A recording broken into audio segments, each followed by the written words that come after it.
part 2 of our review of Parshas Vayeze Tov. And our quest for a deeper understanding of God, which has been really our theme in the Inspiration series this year.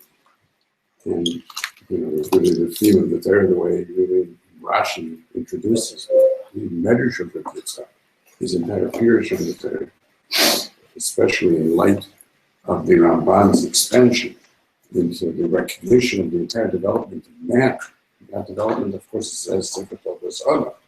But the Sefer Tov Adam is what we just completed with Toldos. And that's exactly as the Zohar says, up until this point, we never had this Sefer Tov Adam because this was the Yom Hashem Elohim, which was a tzur of the Midah of Yudke Vavke, Elohim, which was the Midah of Avram Avinu that had not been discovered to Yitzchak. And what it was that he had achieved was finally, at the end of this extraordinarily complex journey, had created a clear-cut line, that, or at least the bottom was a clear-cut line, that could be drawn between people whose lives are essentially lives of victimization. The most profound victimization, of course, in the fact that we are held hostage by the very genetics that give us total love. That's the selfish gene, which everything that we do and everything that happens to us happens to us not of our own volition, but rather the way that we are caught and wrapped up by all types of games that evolution plays with us in order to fool us into believing the kind of things that we need to believe about the nature of reality and the nature of our emotions and the feelings that we have, which fool us into preserving those genes. And that's the whole purpose. It's all a joke. That is the ultimate proof to their victimization, in which people spend their entire lives living lives that are essentially matrix created. In this case, the matrix of the genetics themselves. Versus the life of those who would go beyond, those who would be notzchim, those who would be victors instead of victims. And that itself was the only time that we can talk about Toldo, because until we had that creative moment in which the world switches to the full-scale involvement on a conscious level of Adam as the Adam that was meant to be the vindication of nice generations, that was left with the open question of Nasa Adam B'Tzalim, and that would provide the real meaning of Reshis and Bishvil Reshis and the dreams that there would be a place for HaKadosh Baruch Hu in the world in which he created, which is the most difficult thing of all. That was to be, in fact, the very change and the dramatic shift that would allow the God Masali Dibiyamo to become a perception in which Lo Yachmod Ishat Artzecha.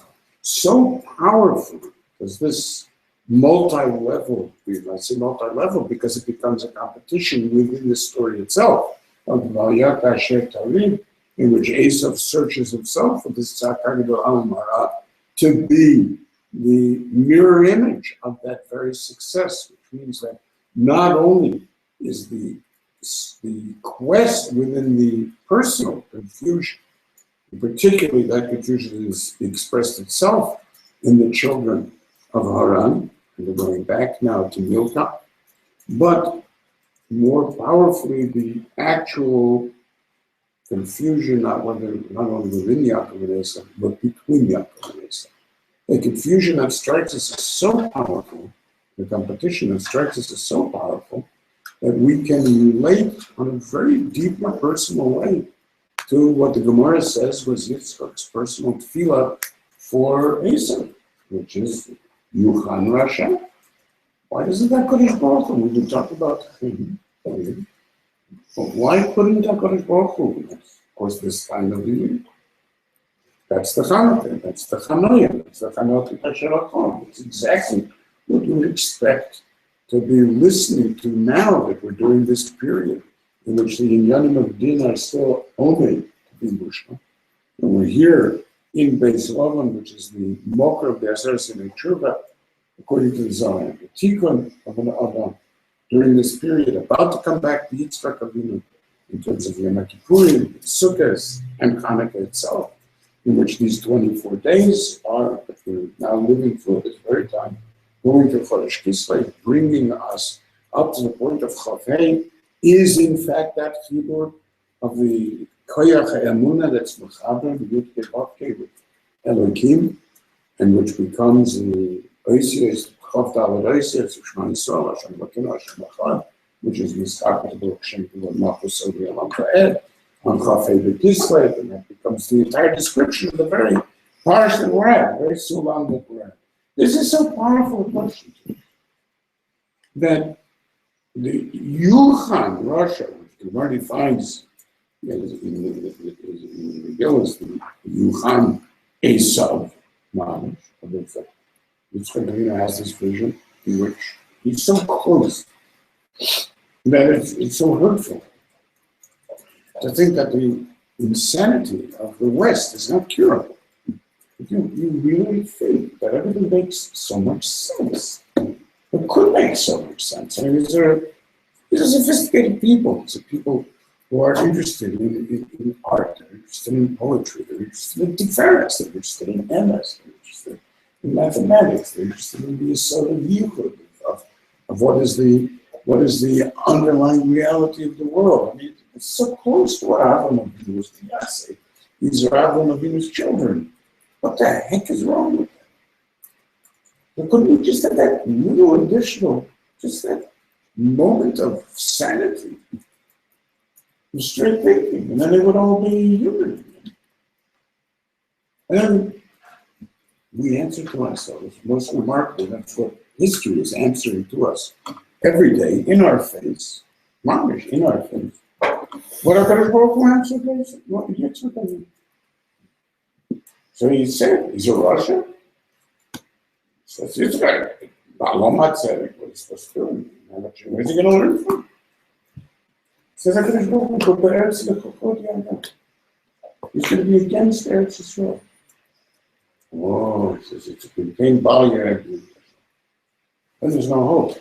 The immensity of that idea is so powerful because what it means is, of course, that God Ma'asav works in both directions.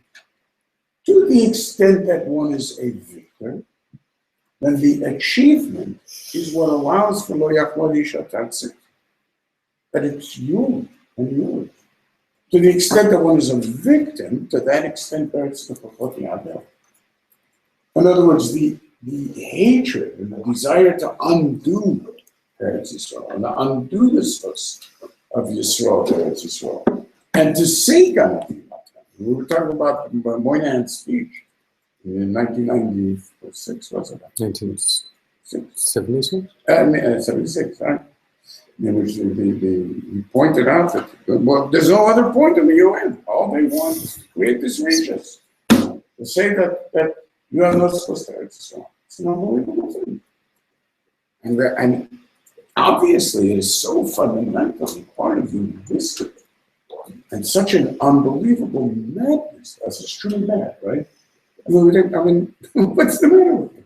You're fighting for your own lives against terror, and you're willing to literally sacrifice any chance that you have of survival on every level. Demographic survival, geopolitical survival, commercial survival, and just local physical survival. Throw it all out the window. Why? Because if I would have to be shafui, if I would have to be normal, then I'd have to admit that Yisrael should be an artist. I can't do that. So I'm ready to make any type of compromise that I have to make with my own life, as long as it doesn't force me to not call for movements against the legitimacy of Eretz Yisrael. You take a look at me, what do I have to speak on? Everybody understands how crazy it is. That's academic organizations, markings of the only thing that's on anybody's mind. What's going on in the world? 250,000 people can be slaughtered. It's a word. What's the word? But maybe there's 5 Arabs that are Palestinians.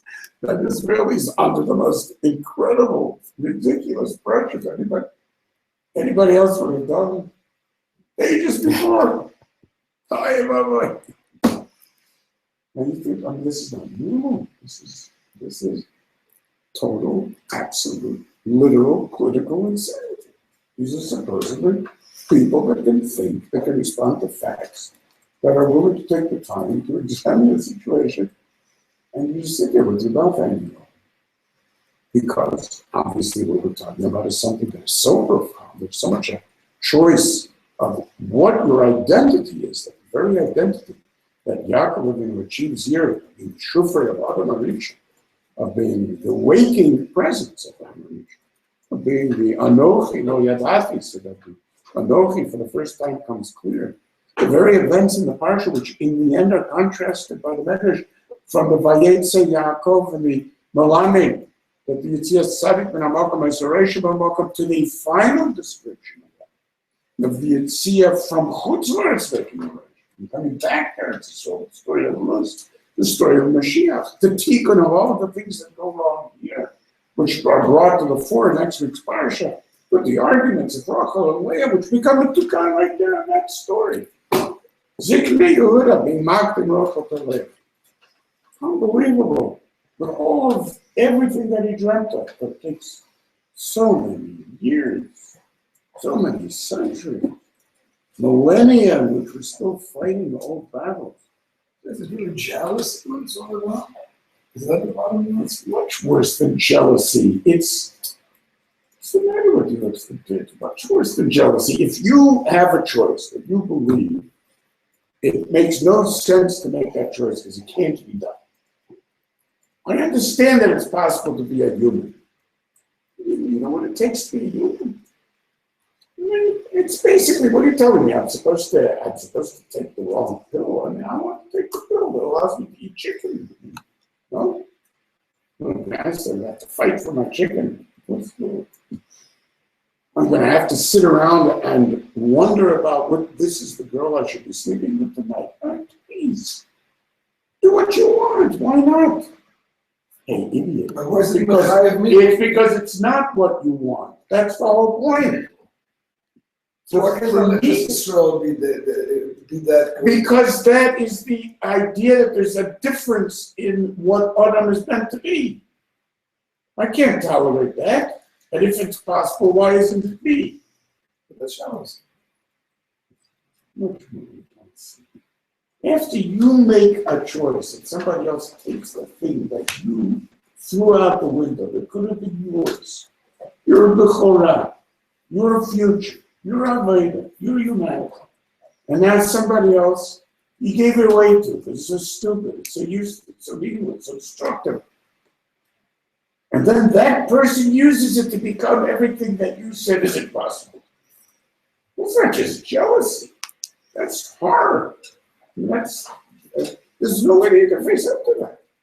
It would mean changing everything that you ever thought about yourself, about who you are, about what your life is for. It's inconceivable. He needs to die. It's not as if they don't articulate this. Somebody's Hitler articulated this. It's their fault that we have this conscience and this morality, and it ties us up in knots. It's ridiculous. They were the ones who invented this. You understand that that's the reality. This is serious stuff, and this is like the most profound subliminal urges that therefore become so dark and so obscene and so unrestricted with their hatred, murder, it's amazing. It's amazing. It strikes us. Why couldn't it just be normal? What's the big deal? Then we discovered, but this beautiful part of the Beretz of Chodyah is this Nikudah, works in both directions. If this is what you hate, then obviously it's because you don't have a desire for God. That's not what you want to be part of. You want to be part of humanity. Once you understand that, the difficulty that we were raising, of why the differences end up being so subtle. That the Karmais and the Amish have to be in things like whether I hit my sucker when I slammed the door to be able to get into the air conditioning versus my concern, maybe I'll be able to get back to my circle later. But this is the difference. Or that the difference should be whether Almanachi, if you've been Rabbanan, is like, I'm willing to tolerate the fact that I shouldn't be McQueen, but yeah, look at this better. Or whether Kol Mashasita, Bishvilatzka Masita, prove it. We're saying that this is the proof. This insanity is the proof. Ultimately. How else do you explain your insanity? But it's not insanity that they understand. So what does it do? So we set up a certain dynamic question. Why is it so subtle? Why does it say it takes so insanely long to be able to work out over the course of time, such that at the end over here, the only real bracket that we have to the Parsha is the coming of Mashiach itself, in terms of the Baptists. The Malachim and the Malachim of Sodom themselves. Why is it that the things that are not easily able to be dismissed by Kadosh Baruch Hu as you only did it for sex, you only launched the Hubble telescope for sex? I wanted to find out about the first quadrillionth of a second after my separation for sex. I wanted to understand the world. I wanted to know about you, Hashem. I wanted to get to the bottom of everything. I made it super conducting, super delighted to be able to have sex. Get a Nobel Prize, for sex. I understand, but ultimately, I don't have any aspect of my wanting a true understanding of the nature of Achdus Hashem. It's a beautiful conversation in Congress. Quoting frameworks. Will this get us closer to God? If so, I'm in favor. Wow. Unbelievable. So these were questions. The other questions that we had were, how in the world Kol Ma'aseh Amo is supposed to answer when they go back to a goy, in which you're supposed to say something to the goy? And then it's like that old question. Tell me, don't tell them. And yet this aspect is clearly coming out here more than anywhere else. Because Arami Oved Avi is the only other Haggadah that we have. So whether it's in terms of Yigarti Hayom Hashem Elokecha, whether it's in terms of Haggadah Shel Pesach, we darshan the same words of the Arami Oved Avi here in this way. Which we don't even understand. It's a story within a story. It's a story about not understanding. How does it always happen? So we don't even understand what the Arami Oved Avi means. This story with Lavan is supposed to be the association of truth. We understand that that's because Lavan Makar, that whole word. Say Ulamad. Say Ulamad, first teach me. I'm supposed to derive from there in India that this is part of the nature of the most profound Akira Sakol. How? Why? Where? Unbelievable issues that don't have any clarity. See, here we are at that very moment of discovery that he got the understanding of what it means to be the Anoch, that until now I never understood. The nature of what it is to be Yisrael. So the first step that we took in understanding, first of all, what it was. We have the open question, why it doesn't work, if this is what it was. Why a parsha that starts off so beautifully with the discovery of Kedusha and the Beis Hamikdash and the Gather of Nedarim and the Eis Sora and the ability of Yaakov Avinu to be Achiv Ani Baramos and to be able to be Zocher to everything that Esav had and to become Esav, take Esav's wife, Esav's Torah, Esav's Yerusha, and the beginnings of the Yodo Akezes Bakeva Shel Esav, and all the things that we have to learn to be. All starts off properly in the Vayeze, and then she goes so spectacularly wrong. As soon as it gets back, or doesn't get back, even worse, after making, but then you don't know. Well, why in the world would a vision that initially makes him aware of what it is to be a conscious human being who has a subconscious that therefore dreams and needs to know itself in its dreams? I mean, it's not a coincidence that Freudian analysis is so dream-oriented. It is obvious that elements that you are not going to think about will have their impact on you and make you think of them. Okay, that's exactly what the victimization of a selfish gene would be. I tell you what you dream. You don't tell me what you dream. It's quite an amazing thing, which is why the Gemara goes out of its way for this weird stories. Tell me what I'll dream tonight. Okay. In understanding you well enough, I'll tell you what you're doing exactly. Because I take for granted not only Freudian analysis, but I'm one step ahead. I'll make it happen. Okay. So here, with all of that understanding, coming into such an amazingly sophisticated recognition of what the complexities of the within can lead to, it turns out that those very complexities defeat Yaakov. And in making these very small, but appear to be not all that significant errors in terms of human relationships and things that he does such a good job and all the things he has to do. He really does manage to get the money, he manages to get rich, he manages to get the girl, he manages to do all the things that love him, might have cheated him out. Okay, so, doesn't know how to treat this life, doesn't know how to treat that life, the kids are a little bit out of control. It doesn't seem all that horrific that it's going to turn into hundreds of years of civil war and destruction of Eretz Yisrael and everything else. It doesn't sound like that. But that's what it is, and that's what happens. And that's what Yeridas Mitzrayim happens. It's the Ema Chashech Gedela B'Davka is the result of all of these issues. Where's the transition in the Bible to all of this? Where's the continuum? Where's the united theme that allows us to understand that from that first vision, this is what comes? Why?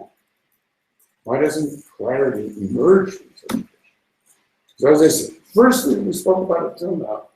What does it mean to have a vision of something that you don't understand? Well, what are we supposed to do here? We're supposed to actually understand the Zohar's entire interpretation of every Darga of the Surah. We're supposed to understand the entire Tikkun Zohar's multiple possibilities of what Bereshit are with every different sphere of Vayeze to know what God means. What are we supposed to mean? What are the Goyim supposed to know? But we're the ones that are supposed to be telling them. So we took as the key to that the Vayikatz Yaakov Mishnah, which means that a vision of what my life is without my having any of the detail that I can plug into that framework is nonetheless central in my experience of reality. We know this is true because we understand that the most fundamental changes in human history that are going social changes, scientific change, and most people, the change in how a human being perceives the place of a human life in the universe are changes that very few people understand.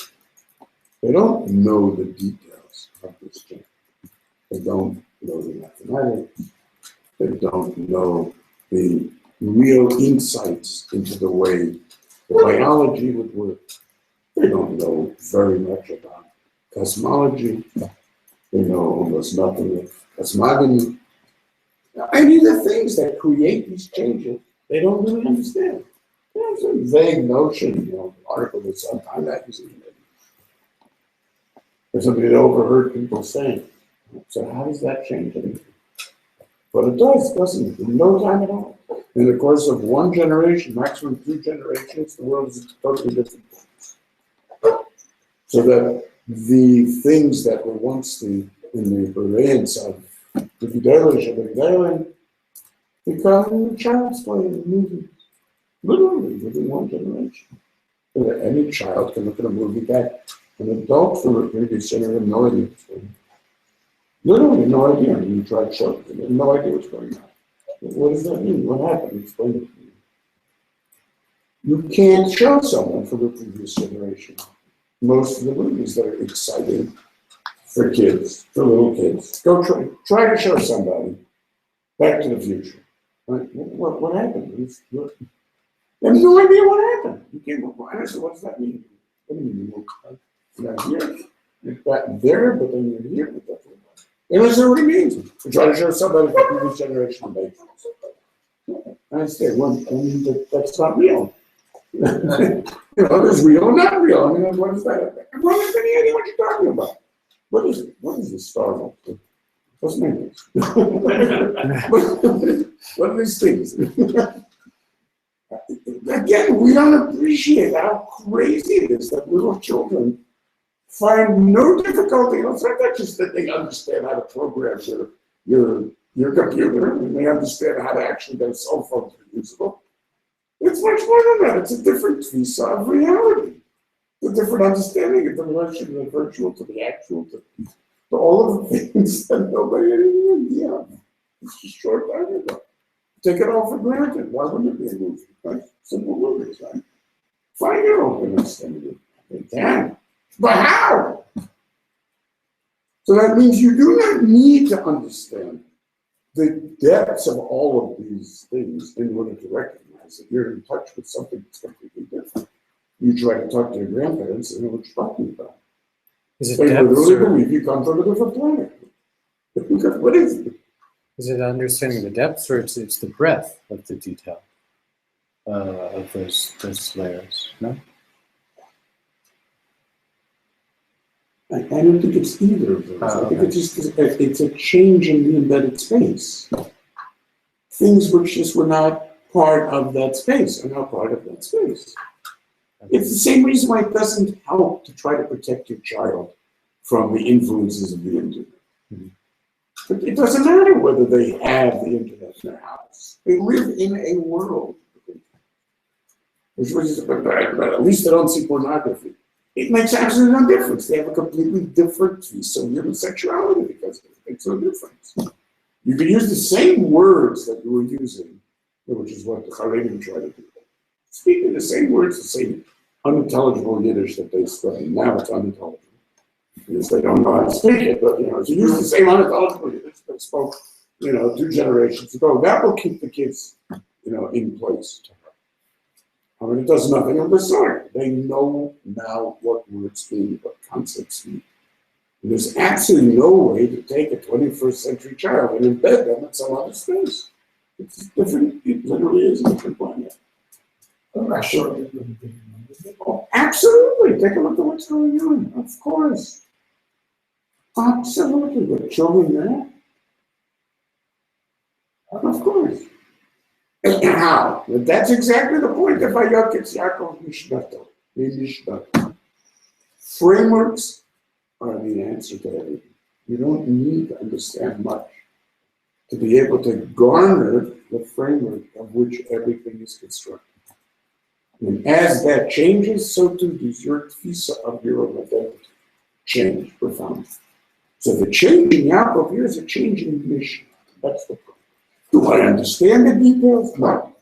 And that's exactly the idea of Torah Masari B'Yah. We say Lo Yachmodish Tatzecha. What does that mean? Lo Yachmodish Tatzecha. Because I saw my understanding of Rashi and Tosfos and my learning the Ramban on Chumash, and then my seeing the way in which the Parshas develop, I see that I don't have a Shatzar soul. It doesn't have to do with sword, right? It means exactly what the Pasuk says. And it says, how will they see that? They didn't see words full of it. What do they know from words full of it? I understand what the word piece of cardboard on my head. What does that mean? They have a Shatzar to Ruach HaKodesh. They see the film. What do they see? The Shekhinah coming by. And when we say that they're the ones who will determine whether Chachamim are there, no. It's Am Chacham and Avona Goya Gadol Hazeh, where the Sheikh about that Shachim, because of how you understand the Torah, that's what they're going to know. All of that is frameworks. They don't know anything. They see the behavior. It's not a specific behavior. It's just the difference of I understand where this reality is and where my reality is. I see this happen all the time. I told you I saw it happen to a cat. It's absolutely stunning. It's the most amazing thing. I told you it's nice. There was a crazy guy in the Rova. It was like 30 years ago. He stepped down to the building. He was in a shirt. I saw a cat standing on the edge of the stairs when we built out there.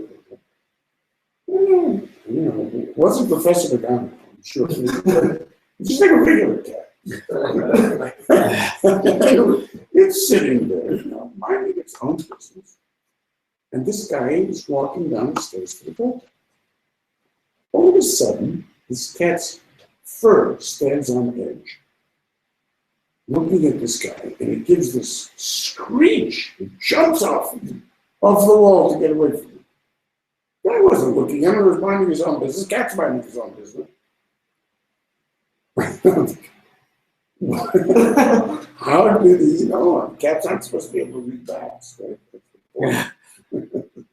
But that's not quite so. They read that kind of map. They read.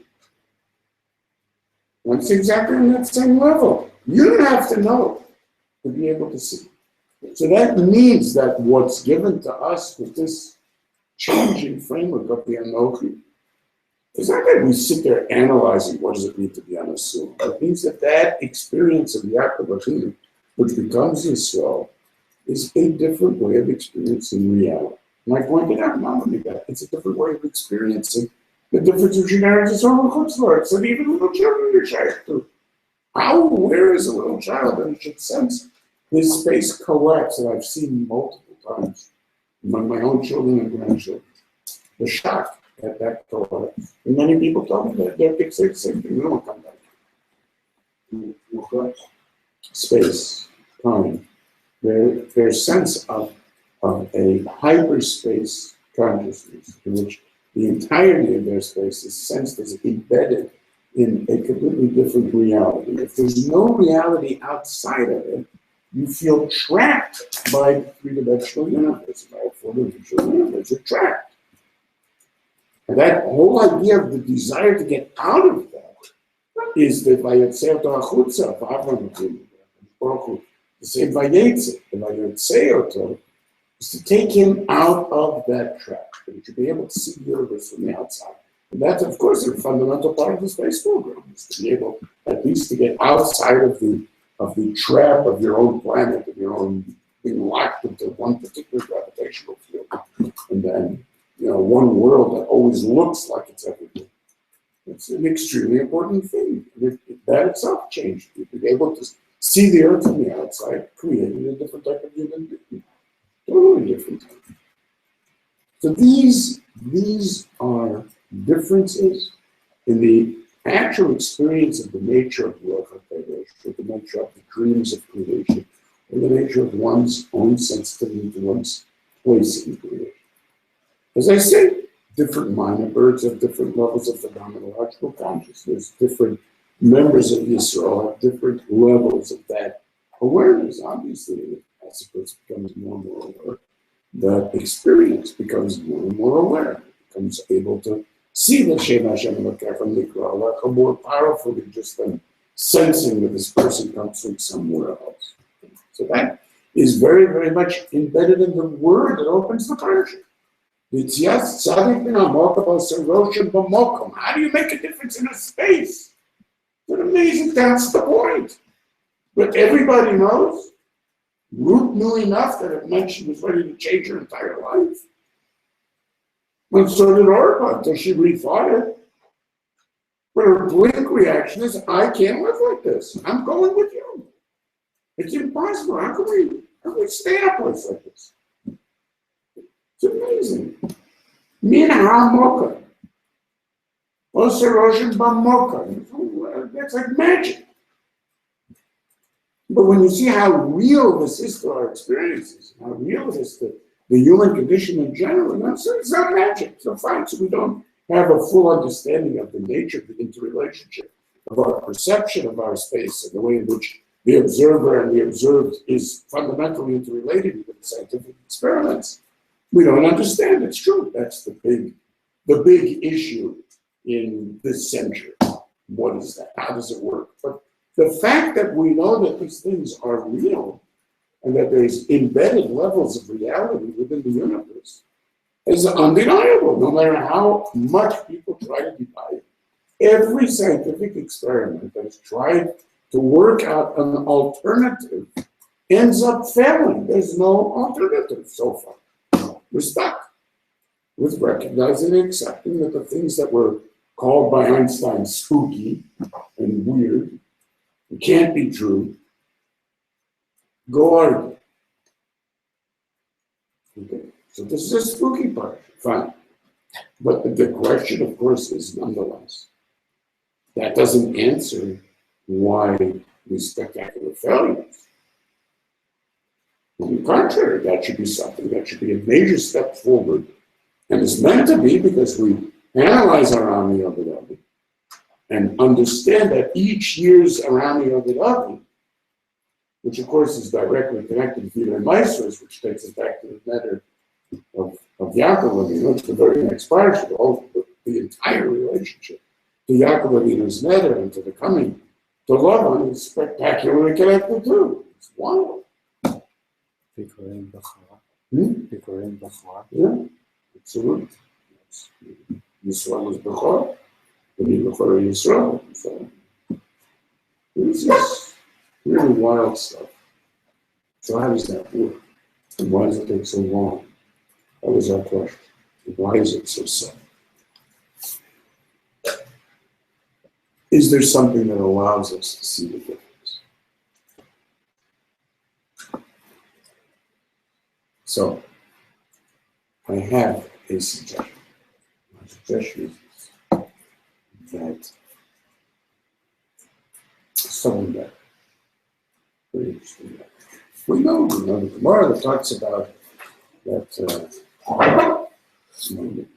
Talk about Bona Bethel, Bethel Yaakov, Yaakov, not Abraham. Because there's Bethel. So, Loka Avraham Shikol Har, Loka Yitzchak Shikol Sadeh. It's into the Tfilos, the word that came also, help from Tfilos. Elok Yaakov Shikol Bai. So, yeah, Bethel. As opposed to also Basadeh, which we made such an issue of last week's parsha, as opposed to Harash and Yera'eh, which meant so much Yaakov Avinu's experience of Avraham Avinu's experience of Hamakam. What does that mean? This is a beautiful message about the implications of that in this week's parsha. So Marshall says a message to a king who wants to look at. So he has three very close friends he loves very much, and they're architects. He calls them in, discuss his plans for his palace. All right. Every architectural firm has its own approach. So, calls in the first one. They can't go out to the site, and, what do you think it fits? The guy says, no, I need to go. But this place was very effective. It was a mountain. It had that sense of beauty and perspective. Speaks to the next architectural firm. It's wide open. It's a field. Try to preserve that sense. Speaks to the third architectural firm. This place was awesome. That's the guy I want. But what does it mean? It was always. So it must be really the experience of Zeshah, which the Gershon has been analyzed to the extent of the details of the gematrias of Chibabah, the distance between the Besmigdash and Mala and Besmigdash and Mala. So in other words, if I'm saying Zeshah, I recognize that the top of the ladder is actually definitive of what's on the bottom. As I'm saying, what was always a God. So then that's what I want to talk to, because there's also the Malachei Elohim that are open, yes? Yoelef, Sadeh, there's also Malachei in Yorubim. So the Yerida would be, this was an amazing palace, where we can duplicate. Duplicate something, you're talking about, I have this this vision of, something much grander, but we can make something like it, That's what I want. That leads us to a deeper understanding of the implications of the Malachei Elohim. Our mistake, I think the mistake that it has become so embedded in our sense of what Kedusha is that there is a higher level of description that corresponds to the things that we do and that are impacted by the things that we do, right? Somebody say, we something on the earth, and that's very other changes, and so on and so forth. So therefore, Yaakov Avinu, as a good Jewish boy, goes out in Mishkadeh, so that everything that he does is Mechuvan K'lapei Ma'at. Right? So we understand that the Evan wants to become one Evan. The Shena becomes the equivalent of the Kibush of Eretz Yisrael. The whole thing is, if I use Sarag Love, is because he has the vision, and the vision is capable of using his truth to actualize that vision, meets people, doesn't just meet people, it meets people in their historical presence. Rachel, it's not going to be buried with me. Rachel, and so on. That's all part of what this tremendous darga of Yaakov Avinu is, and this is the way that we interpret it. However, the Malachei Elohim Ovlim V'Yordim telling you that that's not the case. It's only half of the picture. So people will simplify that picture. I said, of course, the Baruch Hu will send Malachav, Yishlach, Ufanecha, and so on, and the Malachim will take care of you and watch you. But that's not what it says. It says the Malachim or the Yordim. And actually, in their Yerida, they made trouble for you.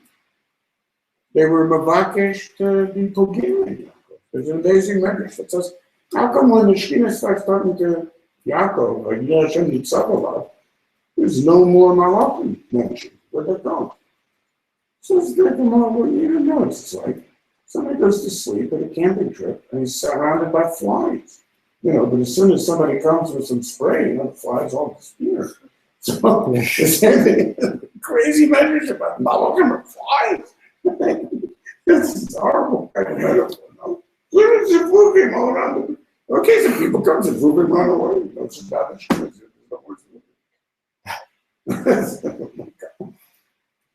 Astounding. Oh, there's no spoof in the Beit Tabachem. In the Beit Tabachem? Yeah. Yeah, right, beautiful. One of the missing. Even that has its counterparts. All stories within stories and wheels within wheels. That's the way some are called. Wheels within wheels. Yeah. So it is in modern times the word of the Father. It's just a central question. What is the essential nature of humans in light of a selfish gene? That's exactly what that book is about. That's the word of life. What happens if there is no shoot? I was just thinking that mosquitoes track their prey based on carbon dioxide, so it's specifically our waste matter. Okay. Okay. So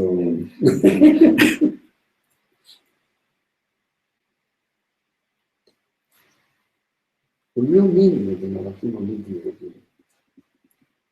is much more horrifying than and explains the Haftarah difficulties in that. The point is that the mokum of failure is in the Yehuda, not in the Yehuda. If you analyze the difference of this framework, surprisingly, the higher level that you're on, the more the framework is closed. The lower level that you're on, the more the framework is absurdly detailed. To the point where on the lowest level of all, the insanity, the minutiae that you have to deal with to understand or to even get a sense of what the framework is of the simplest things. They're just the taxonomy of life, to understand to develop a modern taxonomy that hasn't yet been done. Because, of course, you're fooled for thousands of years by gross mechanical assumptions. Two life forms that use limbs in the same way and that have the same behavior, so they're obviously part of the same taxonomic group. In order for you to get beyond that, understand what you need to discover. First of all, you need to discover essentially all of modern physics, just about, right? Because you have to understand the nature of DNA. So you have to have X-ray diffraction. You have to understand, just to figure out what you're looking at. You have to develop an entire mathematics that allows you to understand the nature of information, how it's possible to embed information in other formats, and how you can code for an organism in a strip of Turing information, which, I mean, totally, all of this, totally, the ideas were totally inconceivable.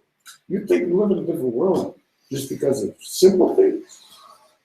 You try to tell somebody that had no concept of what information means and the way you can put information is different, and they literally would think that you're insane. What are you talking about? You make a list of letters and that turns into a human being. They're shooting out into one. Mars put you in the same cell. Everything was out. There is no way to conceive of such a thing without going through so many changes, right? So you have to go through all those changes. Okay? You have to go through all those changes, and then you have to figure out how it works, right? Then you get some idea of taxonomy. Of course, you have no idea why it would work like that. So you know what type of minutiae you need to get involved in which you're going to spend thousands of human lives analyzing the brain of a fruit fly or of a snail. Thousands of human lives.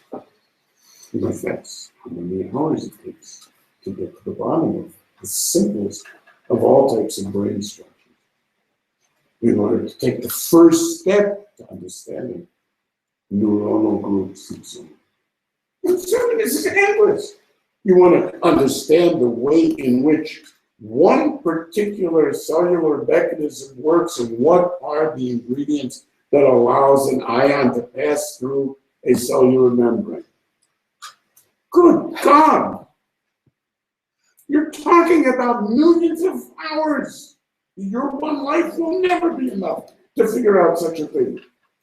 So multiply that by the uncounted trillions of details. I mean, it's totally crazy. It's all very nice to talk about the Madrigas of Kedusha, the PSA Homeless, the Olam of Atzilus, and everything. That's great. Yeah, it's wonderful. Right? What does that have to do with this cellular mechanism? Will you tell me?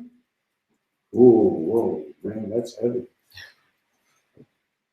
And that's true. Forget about the different harmonics. Tell me how the psychology has to do with the chemicals. Tell me how the chemicals have to do with the physics. Tell me how the physics have to do with the quantum mechanics behind the physics. Tell me. Forget about the 10 trillionth rung on the ladder up. Just tell me the next level up. I dare you. So now, where things fail is not in the amazing understanding of where you are on the sulam, of the reality of being on the sulam, with the awareness of the reality. Oh no. Where things fail is specifically the minutiae. And the one thing that someone who searches for the darga of Kedusha and the Merkava of the Shekhinah, the one mistake that is the most powerful mistake of all is the need to escape the minutiae in order to be able to be massive what it is to be in the heart. And that is called Bikesh Yaakov relation to Shekhinah. And that is called what the Rambam describes. No picture you saw, Mashiach, they wish of Bo, but we're not interested in that. You just want to be left alone so you can have learning Torah, finding it out later, gives us a knowledge. That's what Yaakov wanted. Okay. Where do you fail? In the translation. That's where you fail. How exactly do I translate that concept into how it is I'm supposed to answer Rachel when she says V'mayim Meidano? Which concept? The concept of the relationship of Ishus, of Zed Beit Elohim, of what sexuality means, of how it is that Adam fails in terms of Hakaras statement, of what my relationship with Rachel is yet to be involved. Blah, blah, blah, blah, blah. Okay, but now she said something that I don't want to anybody. Who's the one that doesn't have children, you idiot? Oh, maybe that wasn't the nicest thing.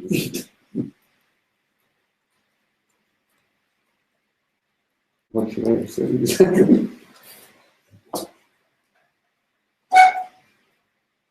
It may take you a very long time to be willing to put yourself into a frame of mind that will live on that level of being willing to deal with the complexities of that concept of psychology, responsiveness, relationship.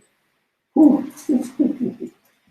mean, whose approach to psychology? Gosh, there's so many. Which book should I read? The fact that it has to be Olim v'Yodim means something else unbelievable. The Sulam is a holistic reality. It may be a Sulam, but no part of it, because of that, can exist without any other. You can't talk about the Darga that you're on as if it exists in a vacuum and represents reality. By definition, you will be destroying your reality if you do that, right? Now, if that's the case, it means that reaching any particular level of what it is that you have achieved bottom up, and we used to think, you know what, we have so many problems. Because everything comes, bottom up. So obviously we start off with, an infantile vision of reality and it's hard and all the mistakes we make as children and so on and so forth. And, and since we build on all of that, so we have this whole dark deficit that drags at us. And it's not exactly true. Because the end completely changes the beginning. In other words, in the same way that Avonis and Yisachar is agreement. I mean, why do you think it's so important that Avram Avinu knew? Don't worry, Ben B'ni Chozer L'Shem. Why does he have to be Chozer L'Shem? Couldn't he just do without? Because the whole point of Elah Kodesh, Shemayim V'Aretz means not that we start again. I don't draw a line and say, okay, the world begins now. History begins now. Now we have reached it. No. It means that now I'm justifying, vindicating, participating in my separations. So then that means that the so-called dark deficit is now seen at the end as something that is completely enlightened by the fact that now I understand it, now I incorporate it, now I see that it's absolutely critical to everything that we became. So that the past is just as small a deficit as the future. It isn't so that it's a dark deficit, but it requires completion. In other words, if I think that because now I understand everything, so now, okay, so Baruch Hashem, we're here, now we can go to the Beis Hamikdash, this is going to be the base of our healing, and we'll put it all into motion, and 1, 2, 3, I think, why would I have to wait till base sale? Couldn't I be Israel today? Today sounds good to me. You ask why it takes so long? Tell me something. Why does it take you to know you're unworthy so long? Why is it that you thought you had yourself when you were 15? Or you thought you had yourself when you were 25? And then when you're 50, you don't have a clue as to who you are? Why is that? And then the older you get, the more a completely different sense of who it is that you are and what it is that you were. And all of it changes because of where you are. And now there's so much more that was there. The things that didn't mean anything at the time now mean everything. Why is that? And you think when the world develops, it isn't different. That now what was is a completely different what was. And that the genetics that were there are not seen now. Oh my God, what this meant. We didn't realize. The loss of that tail meant the change in our brains. Who would have thought? And so on and so forth, right? That's crazy. So the Olivia means that the unbelievable complexity that lies at the bottom of the ladder is the only real test of what happened when you get to the top of the ladder. And it's only the two together that give you a vision. Okay, what is reality? If you're asking why it takes time, well, what else would it take? That's the whole point. I need to finish. And if I don't finish, you think, okay, but I mean, it's a nice guy. We could sort of, he's a nice guy. Everything's good. Yeah. How many people have you seen that were perfect people and a year later were horrible? How many people do you know like that? Where's the loyalty to their relationship? All that goodness and sweetness, what happened to you? You don't know people like that? Then you're very lucky. Okay, you know people like that? That seem to you to be very wonderful at the time that you rely on for anything. And now you thank you at the stars, you didn't rely on them. The confusion that's introduced over here by love, the Alami of it up, is an amazing thing that has everything to do with Tiftach Atzma, Yom Motcha. You know yourself, don't you? I mean, I'm certainly not going to ever do anything like that. Really. It's so sure. It's a mission.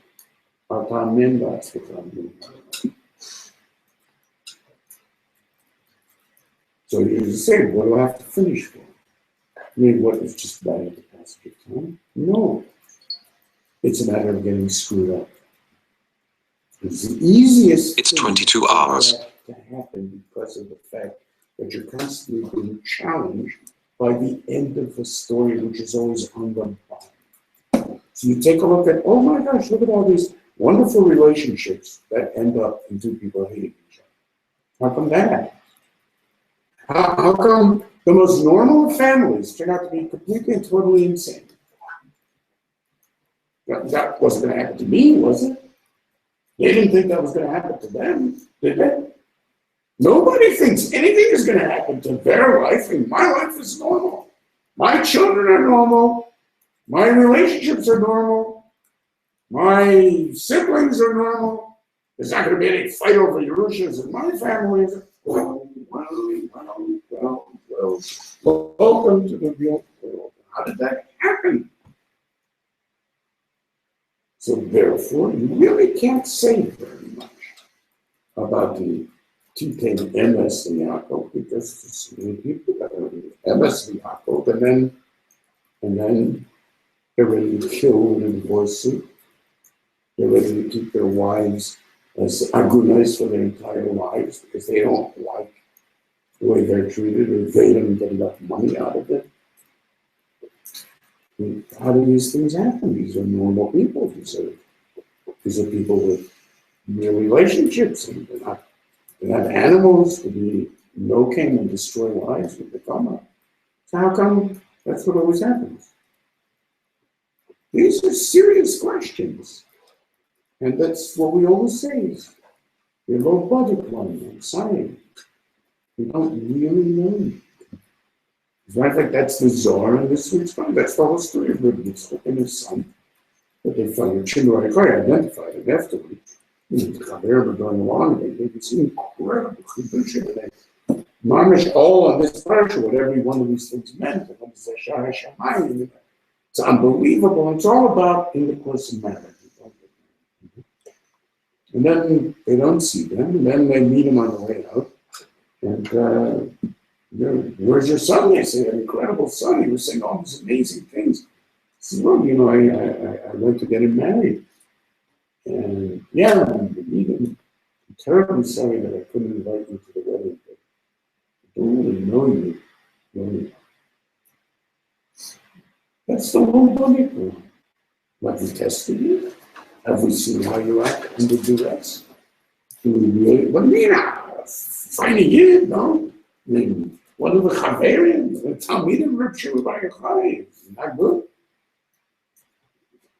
Sure, it's wonderful. I've got some shoulder. I don't know anything about you.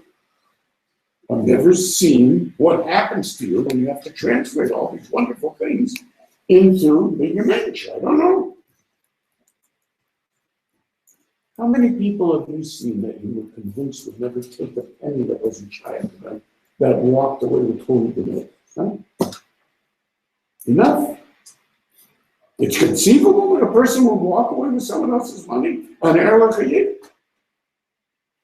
Inconceivable, right? How many times have you been placed in the inconceivable?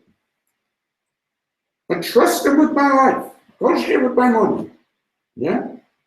Kiss your kabbalah. It's an unbelievable thing. It's totally inconceivable. People haven't seen it. They don't believe it. But this idea of the little mistakes that you make, they're so innocent, these little mistakes. They're not innocent. They're all translations of whatever never made its way back down on that level. If it didn't make its way back down, then so what is it indeed that makes it possible? There's this amazing parsha in Yeshayahu. It's the parsha that describes Yuchan Rasha. Makes it possible to translate down. It explains this what the Nikuda is. What is the Nikuda that we're looking for? What in the end would allow us to say the top and the bottom are interrelated? Whether it's in a historical sense, whether it's in my life sense, whether it's in a national sense, and so on. So Yeshayahu says like this. He's talking about finally when Mashiach comes. Bayom Agu Yushar Ashir HaZever. On that day, the following song. Because the song, you know, that's the Ravid's definition of it. What's the overall reality of your life? That's Shigayah. This is the Shir. Ir Ozlam Yeshua Yashit Chomot Pochel. Pitchu Sha'arim. These are the Sha'arim that God is looking to discover. This is the Sha'ar Shemayim, which becomes the Sha'ar for Yerushalayim. Pitchu Sha'arim. Who gets into the Sha'arim? Yavo Goy Tzadik Shomer Emun. Loyalty. The Goy Tzadik. The Shomer Emun. Why? Because Yetzer Samuch to Tzar Sha'ar. I understand that there's creativity, and I understand that there's problem with creativity. How close, how sammuch HaKadosh Baruch Hu was this Yetzer? That's the question. Shalom kivach batuach. This becomes the Yesod of Bria. It's true about the Nehad, the Ad, the Yad, and the Tzarabim, which is the two Osios and Rashi also. Right? One connected on Chesed, one connected on Olam Haba. Orach Tzadik Ben Sharim. Then goes on to say, Yuchad Rasha. Olam HaTzedek. Beretz Nukachot Yavel. All your Yerushim. So it means that the very end of the story, in which Yitzchak Avinu recognizes that Esau is out of the running, comes from the question of Shomer. How much integration, how much solidity is there? How much of a history of sticking to what it is, no matter what happens, doing what needs to be done? We say, where? Aren't you disturbed by the ridiculous amount of detail that the Torah gives us about the silliness of Yaakov Avinu's playing games with the sheep? Okay, you give all the Kabbalistic reasons you give in the world. There's the Fashas of Yisrael, Ladidbar, and Yaakov Avinu is each different type, and he has to be in the packing, the Akadim, and the Akadim. Fine, all the Zohars in the world. And he said, come on. Say it to be parameters. What is this? Oh, Barsha? And then it turns out it didn't mean anything because anyway, the Malachim would tell me they were. That's a crazy story. You come with a dream, you make up the dream. You stood by the Torah as the dream. Yes. No word. Confusing. Very different. And then you hear like this little one sentence in which he says to his wife, he says to Rava, I mean, you know that a ceremony, there's 1,000 times. A ceremony, you changed the deal 1,000 times. Okay, so what happened? Guess what? Every change in the deal had that whole parsha running again, but in the other direction.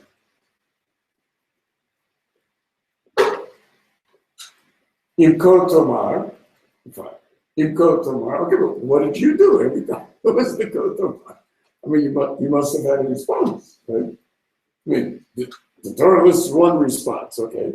So I'll take the wood and I'll flip the wood and I'll, okay. What did you do the next day when you changed the deal? So how did you get around that one? Well, I'm not going to bore you. I mean, Tanya Kirufli, I'm not going to bore you. I find it amazing, astonishing. What was Paro's attack at the story of Moses?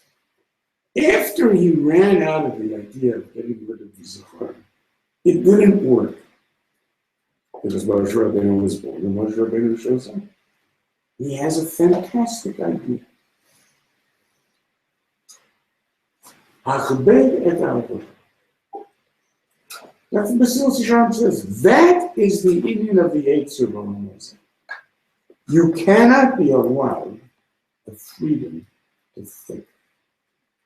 Because the moment that you're allowed the freedom to think, then you're going to work your way out of the insanity of your position. And therefore, Paro is a remnant to the Yetzer.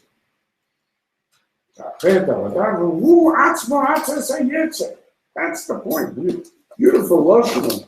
But the way Paul puts it, very, very powerful. It says like this.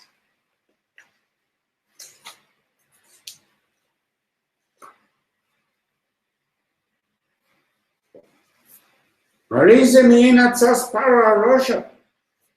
Oy miskaven shalova niach lem leva. Vilti itu leiv. Oy mishtadel lafria libam. You call it on the roof. Kini yatzat yetz aramamat alada. Ish milchamahu umilumad ba'amimut. Now, I mean, this reminds me of somebody. So, suppose that loving is smart enough to be okay as a whole. I'm not going to hurt them. I will destroy them. And I'll destroy them in the most powerful way by going after their minds. I am going to bury Yahweh in Minutiae. Let him spend his life. Forget about cleaning up the filth of the sheep. That's not enough. He's learned to handle that. Let him figure out how to handle it.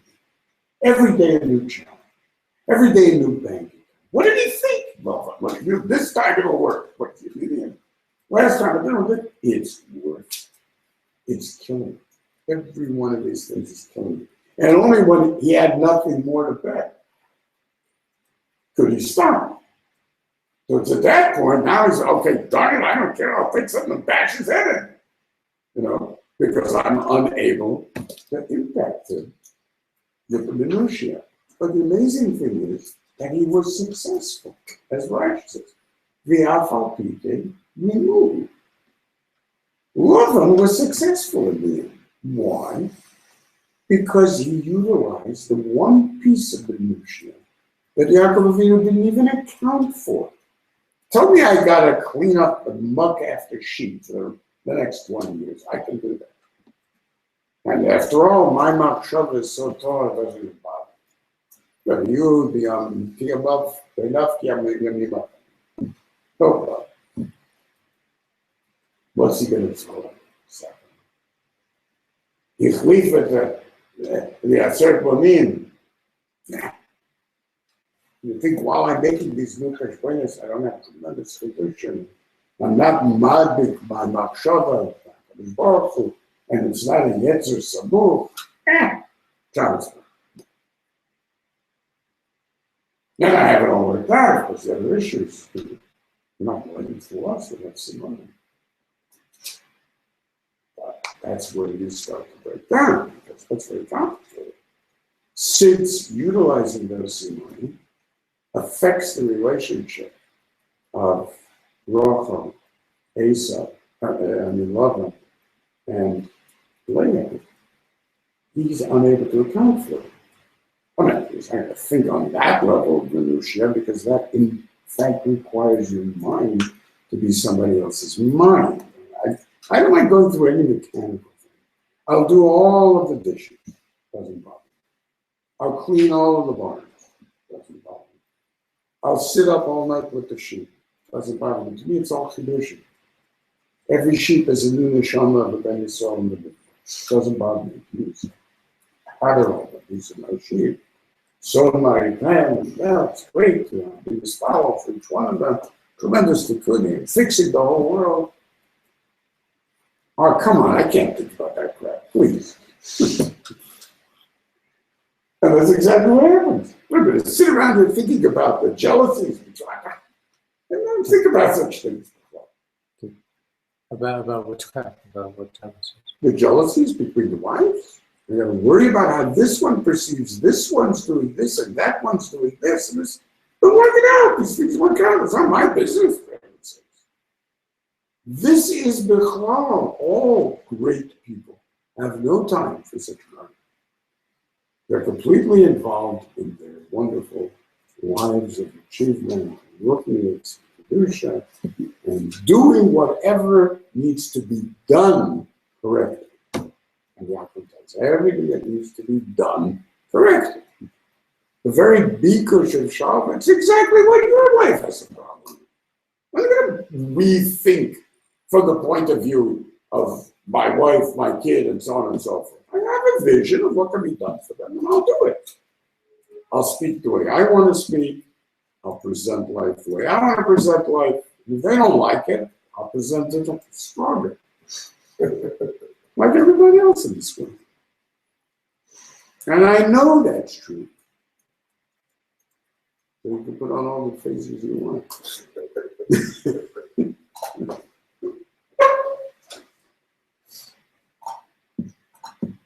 And that's exactly what happened. The breakdown occurs where it's costing me my mind time. You want to pay for the uptime of the Hubble telescope. You put it in a few years in advance. It goes through many committees, but we're going to give you 20 seconds of observing time on such and such a night in such and such a quadrant of the sky. And after going through all these committees and so on, you figure, okay, if you have $20 million to pay for that, so it's up for that. That's exactly what I think. You want to bother me on a day that I have to give shear, and my mind is busy with understanding the parsha and so on. We can take it up, with a vada, and I'll let you know in 30, 40 years. I don't expect an answer today. Obviously, the uptime is too expensive. Obviously, I'm putting it in joking terms, but it's the fact that I'm not ready. I'm not ready to leave the me in order to be able to descend into a world of rabbos in which things are so complicated that there's no possible way. As Pablo says, you've got too much time on your hands. That's your problem. You're not a good. And therefore, you believe in your own spirituality and the own uniqueness of Yisrael. Says Lavan, what an idiot he is. But that's what he thinks he's going to bust him with, is breaking a few kids. So he'll murder all the males. You think you're going to do anything with that? You have to go after the real thing. The real thing is the call. The call. It's the essence of what they are. I'm going to go after the essence. I'm going to make his experience such a failure that he'll never recover. And that's what life does to us, says the association. Life, essentially, is this idea that we can never adequately translate effectively, loyally, with integrity, an integration that will accompany you throughout your life. You make this little mistake in that little mistake, and you end up, the great victor, a victim of your own mistakes. Mistakes that were exactly caused by the same ridiculous, selfish things that you didn't understand as all the people that you're making fun of. So the only thing that could possibly, the only thing that could possibly answer that is a success at the end of the day. Well, of course I made mistakes. So that doesn't mean I didn't stick with it. It doesn't mean I didn't recover. It doesn't mean that I didn't come back from a future position and make those mistakes pay the way for future gains. Doesn't mean any of that. Don't ask me about it right now. Wait. Then we'll see. We'll see what you have created, and we'll see what I have created. And when I can finally see the day, when you understand that you have created insanity, you have created a world that cannot really be protected, that nobody is happy, that everyone is just running as fast as they can from any type of presence of an unknown. And you look at me and you say, I didn't think that was possible. And that becomes the Haminu Belimamo, as Rashi says, how did they know? What kept them going? How could they possibly have stuck with that? It didn't seem to be going anywhere. We were so right all along. What did they know that we didn't know? How was it possible to continue like that? And that is the getter of the Yaakov Ishmael. And that's the getter of why it is that these proofs are so absurdly subtle. You think that that's subtle, do you? The difference between how you experience the sitting of the sukkah and not being able to see the sukkah. That's what you think. You don't understand what it points to. What it points to is, once again, you have absolutely no interest in anything but yourself. So, if you can get out of the need to be in the sukkah, you get it. That's the point. And if that's the point, the same thing is true as the Gemara says in Book Classic. All of this Chesed? Yeah, why not? Well, why do you explain the Chesed? You explain the Chesed? If Darwin can't explain options, ain't no mercy in Eloise Gallagher. That's all. You want to understand the world? Sure, you want to understand the world. It makes you a bigger person, doesn't it? It makes you a greater human, doesn't it? Does it make you a greater Adam who shared in my separation? No. It makes you a greater product of the earth. And I want to be that product. Yeah, that's right. So I need to understand, of course you do. I need to grasp, you sure do. What does that do with me? Well, you created this all. Yeah, I did. Lots of nice things, butterflies, people. Not sure which one I like better, but. So what are you telling me? Look at me, look at my bridges, and look at my roads, and look at them. Yes, I'm looking. Go, Masha, Sita, but I don't care how sophisticated your vision is of what you're trying to get out of it, but that's the bottom line. It's what you're trying to get out of it. Can you have anything to say about a human being whose entire vision of life is based on a solidity of a relationship and love and commitment that never change? No matter what came its way, you have something to say about that. You have some sense of what that would mean, what it is to be one person who exists across the entire story. You don't even know what it means. You're living in your own little bubble, in your own little mind that builds on things before mechanically. That's all. That has mechanical needs and satisfies mechanical needs with Darwinian forces and all types of wonderful byproducts of the evolutionary process of brains and the necessary consciousness to survive on a planet, and blah, blah, blah. So what? So why am I supposed to be impressed by this?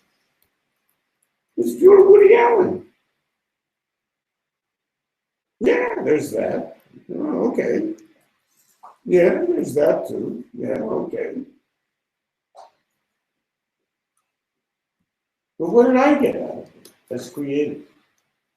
What does it have to do with my dream? This is what I want? This is what I've been waiting for. Very intelligent people. It's much better than less intelligent people. I understand. What difference could it possibly make to them? Silly. Clue about any stuff in this one article to me the universe is anything you know something about stupid. What a joke. So I mean maybe it's entertaining, it's stupidity, but other than that, what possible vindication, connection would I have to such a thing? What do you think? If the whole idea is that it's only about that connection, it's Yetzer Samuch. That's why I'm creating. It's the only thing I want to create for. I have no interest in it. That's what the Rambam is saying. You're dreaming of the Yemos HaMashiach and Vatetzei HaIsha. For what purpose? Oh, it has nothing to do, says the Rambam, for any purpose that I can get something out of. I don't want to be sholet on anybody. I don't want to be famous. I don't want to be rich. None of that. Just allow me this relationship. That's all I want. Okay, fine, it's a completely different vision. And if that's the case, it can only be implemented when it works out on the level of nationality, on the level of the personal life. And you know how rare it is to see such a thing working on a level of personal life. Well, we see our personal lives in which all of the failures are covered up and nobody hears about them. And somebody gives a nice estimate at the end, saying all kinds of things that no one would have said 2 days before while the guy was alive. That's the kind of amazing lives that we celebrate. So obviously, a small thing is the person himself on his deathbed is going to really be satisfied with the integrity and the integration that he's achieved in his life. Because of which part? So therefore, the Sulam is Mechayev everything. It's Mechayev a completely different willingness to engage. Is it? different willingness of what you mean when you say Anochi. There's completely different disappointments in yourself. There's a completely different way of being capable of dealing with what you say. That's the story of a Maisa Bereshis, in which it's always holy the organ, and in the end it's the same song that you were expecting all along. And it's the same Shalom, except that it worked. That's all. So for you to talk about the tremendous Madriga before it's worked is just silly. Which is the exactly no matter what terms it's in. It's always out of talk, big talk, and you feel right, and you may look right, but what does that mean? Try implementing it. Go ahead. You see how incredibly difficult it is to implement. Incredibly difficult. Get up for davening when you're tired. Big talker. Give up on that extra piece of food that you want. Big talker. Don't eat the thing that will make you fat or unable to concentrate because you got too much sugar in your blood. You won't be able to do what you want to do. Big talker. I never see you do anything. You just talk. Create a family where people get along. Go ahead. Talk. Okay, so that's exactly the issue. The integration is only the ultimate loyalty of seeing it through. Not running away. But being willing to face what needs to be dealt with. Not being overwhelmed by exactly the minutiae that come to destroy you. Those deepest minutiae are your own insides, obviously. Those are the things, what I want to think about. I'm past that. So we can effectively ignore that. It's the whole meaning of the Behi Baran is that you're never past anything. You're always revisiting that past in order to make it part of the now and part of the future. Because it's a continuum. It's true. The easiest thing in the world to get past things. Any stupid psychologist will tell you need to get past it. Yeah, exactly. But that's not the solution. You don't need to get past it at all. So, gentlemen, this is an attempt at the review of the share of the music section. It's nice having you all. So Lovin didn't really do much more than last year. That's the only showed him what life is all about. But it's not love unconsciously. Maybe he wanted, but still he didn't succeed any more than. I mean, he wasn't responsible for all the problems that Yaakov had in terms of his children and all. So whatever he tried to show him the difficulties of being Yaakov. But is that? He created situations in which he didn't do a good job. And it was tremendously effective. But Yaakov managed without that to fail in terms of ultimately But it wasn't fix all the relationships. It wasn't without that. It was the way that he had set it up. It was Laurent's crazy ideas that set it up. And all the problems that Yaakov had, it was really because of what wasn't it? No, can I be developed that? What do you mean? Go back to the story. What happened? It was because of the original idea that Laban had of making the deal about a Rachel, substituting a Leah, and getting what he wanted out of it, and seeing that Yaakov believed that he would be able to handle it. He was ahead of him. It's all the problems that Yaakov encountered really was set up by He went out to do this. And the fact is that the Zohar says that Esau said, oh my God, if he managed to survive Laban, I never changed. This guy is much better than me. What am I supposed to do? I didn't survive Laban.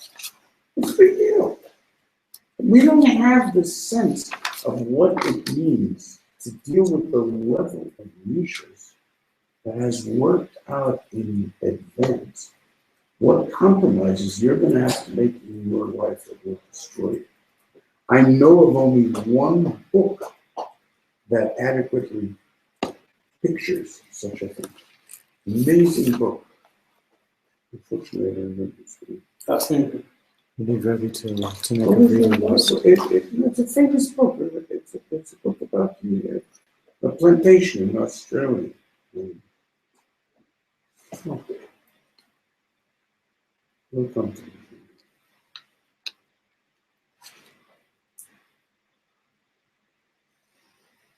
But anyway, I hope they come. But it's an amazing plot in which a woman, vicious, is working in relationships that this priest has with her daughter. And this works out a way in which she leaves a will that put him into a position where either he's going to betray the church, or he's going to betray her children. And this is the Thornbirds. Amazing, amazing. And you see the development of entire lives that were completely defined, generations completely defined by this vicious woman. And how it is that she made all of his godless and all of his love and all of his religion and all of it, made him blind to everything that he was doing. So he lost the woman he loved, the child that he fathered, that he never even knew was his child, that he couldn't see what was in front of his eyes. Amazing, amazing. And that's exactly how self-defined is. This man is as filthy, as rotten as you can imagine. So that Yaakov Avinu didn't have the type of theory of mind that would understand Leah and the implications of what had been set up, and why it is that the silly Simanim weren't ignored. It didn't occur to him for a moment, even at the end. It never occurred to him for a moment that Rachel stole this trophy. He knew Rachel. Laban knew that Rachel stole this trophy. Of course, that's what it says. That's why he went back. He knew her. He knew what kind of woman she was. But it's not really get away with it. But that's only because he was wrong when he was right. And Yaakov Avinu was right when he was wrong, which is the opposite of everything they think. That was where he failed also, then was in the theory of mind of Rachel in the end, where he couldn't, No, it says he magically didn't see them. They turned into bottles. what, he made her get off with the camera? Yeah, he saw the trafim. They just didn't look like trafim. It was Akite Kach He that made he her was get off wrong and when he was right. suspect everything was human on them? Read an aggression. To me. Don't argue with me.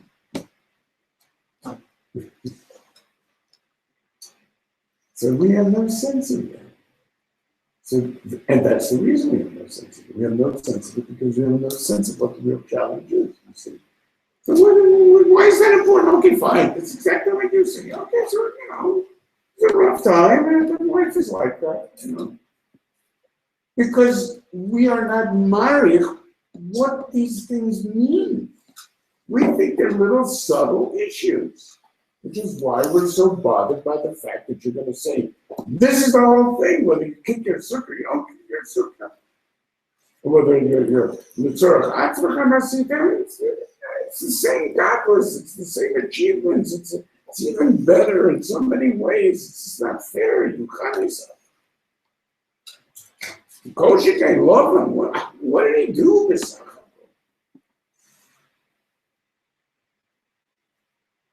I'm telling you, it's gedai to read this book. Thornbirds? The Thornbirds. It's astonishing. If you want to see what love is and what it means to destroy lives around you by setting things up that they will destroy themselves. Oh my God. It's astounding. We're going to say pleasure she got out of it. It's the pleasure of romance. It's the pleasure of being in control. It's the pleasure of this guy thinking that he's spiritual and he's excited. It's the pleasure of showing him that he's nothing. It's anti-Semitism. How does it relate to Bilam? Same thing. This is Bilam. Everything nice, everything fine, everything. Follow me. Relates marvelously to Bilam. The type of clothes that Bilam was talking about. The brachas that he is appearing that are Which are all clothes, right? They're all brachas, which are clothes, essentially. How the brachas make the big That's like the word. The word identifies. It's like Bilam, no? Yeah, Roman is Bilam. It's the same psychology. It's like presenting oneself as a solution when one is the problem. It's the way The to desire to turn things that are challenges to you and to be resolved in the deepest ways, because you know. Look, it's part of, it comes out in so many different ways. And it comes out in simple things. It comes out in scribbling graffiti. Scribbling graffiti? What do you need to go around ruining everything with scribbling graffiti? Look, the trains have to look ugly with your graffiti. What exactly do you gain? It's the same sense of shlita over things that I don't have. The ability to show they're not so great, they're not so wonderful. Especially if I can write curse words on it, it shows it. Vuzi. And there's this destructiveness, amazing, the shame destructiveness. Tremendous power of control against division, against unity. This was Giuliani's brilliant mistake. Giuliani. Yeah. Giuliani. That if you change the space, you're going to change the unity. That was like the biggest hakpah that we had was on graffiti. Amazing. We changed the entire experience of the space of the unity. It was incredible. I was there, I was in New York. Yeah, it was complete and total chaos turned into a world of civilization within a year. All the crime rates plummeted. People were convinced that New York was finished. It would have no future at all. I mean, it was an escape from New York, and it was like the movie. Although we should be able to get out of there.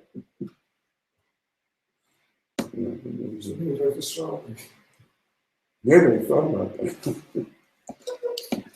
Apropos to what we were just saying about Levan, I think on Shabbat Rebbe talked about how Levan sees himself as an Av of Yisrael. As an Av. Yeah. Yeah, because in the end, that's what Bilam does. Yeah. Well, how come perhaps he's so right? I was wondering, I did the same thing. What's their end goal? They actually seem to think that they're not. So why does Saran think that is right? Oh, in Bilam, Saran and the white? Very thinks that is right, because that's the only way to deal with reality. Is certainly not with this absurdity of believing that with your loyalty and your commitments, you're going to see things through. That's what it takes. Well, it takes a PhD. It takes understanding the cynicism of the world. It takes modernity and openness of mind and tearing things apart and recognizing that it's all garbage and what is real, what is not real. But that's Bilam's entire modus operandi. I mean, that's the whole idea of stripping things down. He's like, on any level, he's total modernity. He's post-modernity. He's entirely the contemporary scene in the university. Nobody has patience for the world. Patience for this kind of approach. Yaakov's approach was crazy. Nobody ever gotten anywhere that way.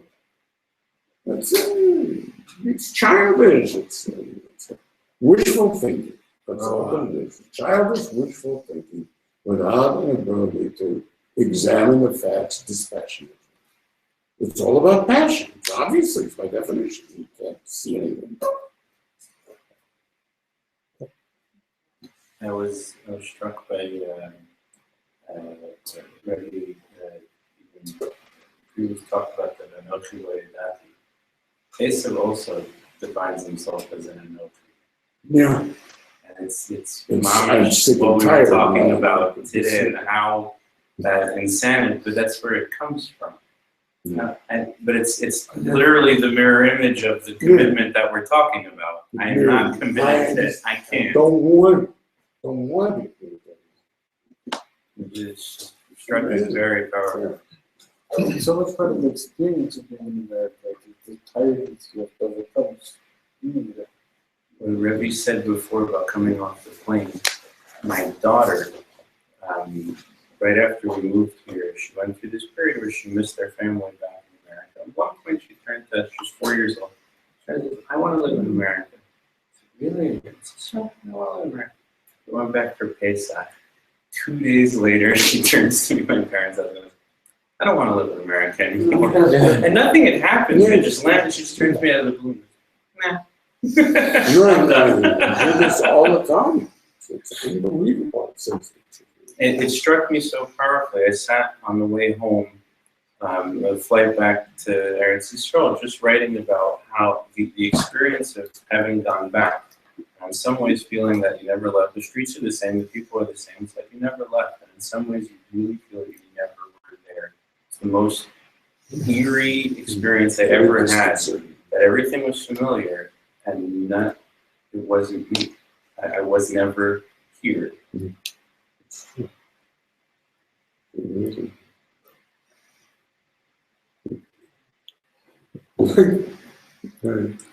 Siona has a 4-year, what's it?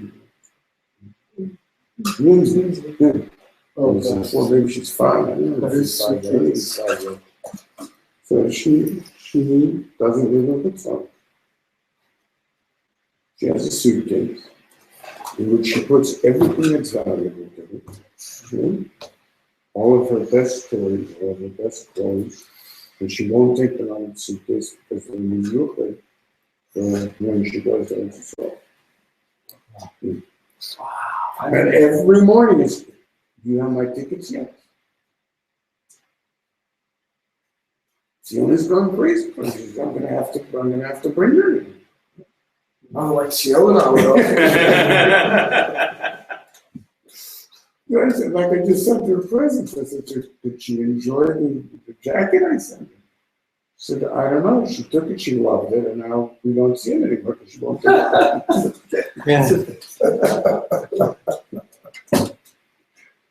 It's unbelievable. She was masking to stay because my wife is going there next week. Whatever. She wants to stay till she comes, and then she'll go back with her. Where she got it from? Crazy.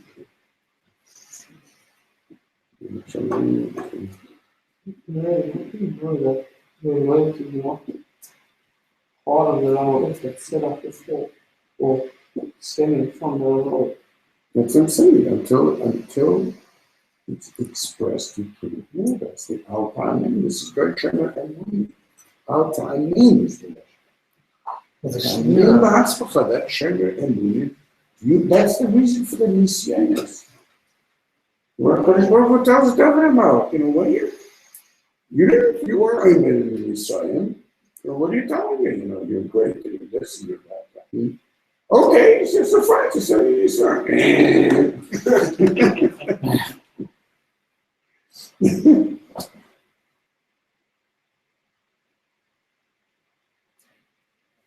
it's a frightening thing, but I have to know. The food to measure. That's what's the answer. The food to measure is your loyalty. That's the key. But it could just be anything. No, because loyalty is constantly tested. Loyalty is constantly tested. Yes, things are always going wrong, whether they're going on internally, externally. Your emotions are battling you. Your philosophy is battling you. Your belief in yourself is battling you. It's the loyalty that's always tested. Loyalty to what? Loyalty to what every bad being that is. What I am. That loyalty to that relationship that I have with the universe, which is this Surah, is always tested. Do you really believe it's going to make a difference? Do you really have any connection? Is your presence in the world going to make a difference? Etc., etc., etc. You don't need anything external to challenge you. You're challenged a million times a day. You're challenged every time you look through our favorite. That's a mitzvah meetings, which means that by definition, it's always active. And it's the question of the loyalty that's something that's entirely different than what people measure about themselves. They don't measure loyalty. You say people measure the totzaot instead of loyalty. It's a completely different way of coming into your own sense of who you are. But toledot have to be connected to the loyalty. But toledot have to be connected to loyalty instead of to totzaot. And they have to be connected to Yetzer Samuch. I don't know what I just said, but I'm just sort of connecting the dots. Right. Okay. Try to work it out. But I think that gives a practical sense of measurement that most people are not aware of. The measurement of oneself that's much more serious than any of the other issues. Very much, but even the way people excuse this is that they'll just say, I wasn't being myself. And things come about the smallest things. Like, I was just sitting there at the house and I thought I just wasn't being myself. But the real issue is that you weren't being yourself. You know, connection. Yeah, this was something you said in this just a second. It's Chinese concept. Everything you want. I don't know anything Chinese. It's basically goes back to this very ancient advice. It's what everybody always does. Just be yourself. You know, so when you're in a position where how am I going to handle it? Just be yourself.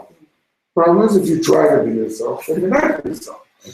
What do I It's like always do in this, this situation? and it's this ancient pre-Zen kind of, you must never try to be yourself, but you must never not try to be yourself either.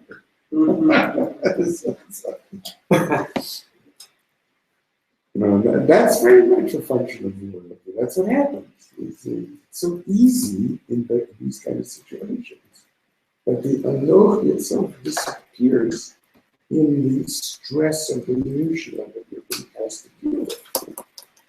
And that's always where you're most disappointed by yourself, in which the space around you changed and you weren't able to be loyal enough to who you are to manage to get through it. Yeah, it's a horrible experience. It's horrible.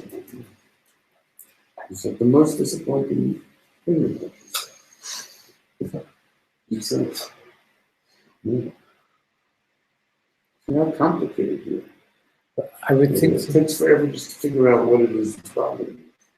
I would think that on Shabbat, I think where we talk more about this, where we have this holistic framework, the person's Mishnah, and what exists on an upper level should, in this holographic framework, also appear and plug into the bottom level.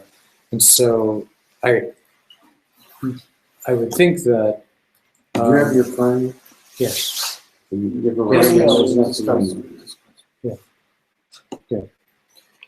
I would think that when Yaakov is confronted by Rachel, it's a mistake to think, well, now how do I translate all of these great hasagot that I have into the details? Of course. he should respond from the bottom up, Of course. trusting in the holism of his vision. 100%. I would way oversimplify, of course. Okay. Well, why is But then it? why- The way it's in but then the why- Shabbos is really But then why doesn't that work? because of its complexity. In other words, it's the attempt. Always the things that we work on are the things that are easiest to work on, the frame. So the Vayikats, people do this all the time. They much prefer to deal with the framework than to deal with the detail. On any level. Mhm. It's a shortcut. Even on the, why must I be that committed? Can I just read a popular science book instead of doing that? Can't I get a kitzur of The Intelligent Man's Guide to Science rather than actually going through like all of these different fields? Mhm. That's like the Gemara says about learning. It's the same thing. You know, people will always, okay, but okay, I'll run through the Masechta, but I'll never pass it. I went through it, you know, it's good. But I'm not supposed to, like, do I really need to run all these details? I'm sure you know what it's about. So does that relate to being Kosek halacha b'Mishnah? In other words, what Yaakov even did with not being able to deal with the details of the human relationships, it would relate to the Kosek Mishnah. So specifically in terms of relationship with Isha, it's also Beautiful. with Mesechet. It's beautiful. It's B'davka and Isha is how you're supposed to relate to the Mesechet with all the down to earth and all the. It's a very beautiful. It's very, a number of things that we see. And first of all, the Masechet is a woman. It's a really good explanation. It's a story of the besides. Yeah. Khadija appeared as a woman, a beautiful woman, crying. Nobody learns many words inside, so nothing. Is that another story? Oh, wow. It's a beautiful story. That's basically the Gemara that talks about. Somebody says, you know, how this was said. It's so beautiful. This, you know, this is really, it's very difficult. I really enjoy it. It's called a pin. Called a. Pin. Oh. You know, a zonot. Hmm. You know, when this woman's beautiful, everybody's this whole house. These are all beautiful women, and you need to have all of them. That's the Murasa, Murashaki. It's the whole interrelationship with Torah is meant to be part of this Yetzer Song. I think that's also very much part of Torah. The people that have any loyalty to Torah. They don't have that personal loyalty. It's not. These things are so subtle. I mean, but it's the same way that we experience old memories much more powerfully as we grow older. Childhood becomes much more real as we become older. Instead of less real. The things that were never part of your adulthood become part of your old age. It's an amazing kind of phenomenon. There's this is Jung's description of the integrated process of old age. And all of this is deeply related to the way in which people go through things, as if they're using them. Either they're using their parents, or they're using their childhood, or using their experiences, and are unable to integrate them. Yes. Unloyal. In other words, an uncomfortable event, let's say, will be erased. Instead of saying, but I'm loyal to you. This is me. This is all of, in the same way that I have the sense of after something is over, I can have the experience of even caring about my worst enemy. Because that was part of my experience of living. I remember those times when that bastard used to beat me up every day. And what I say? There's that feeling of but that was my childhood. That was my. Or if you're just using things. I never want to think about that. I haven't gotten past that. And one doesn't have a life, and one does have a life. One has a much broader sense of loyalty to oneself. That sense of loyalty to oneself is the subtext of all of this, because remember that the subtext of Haggadah,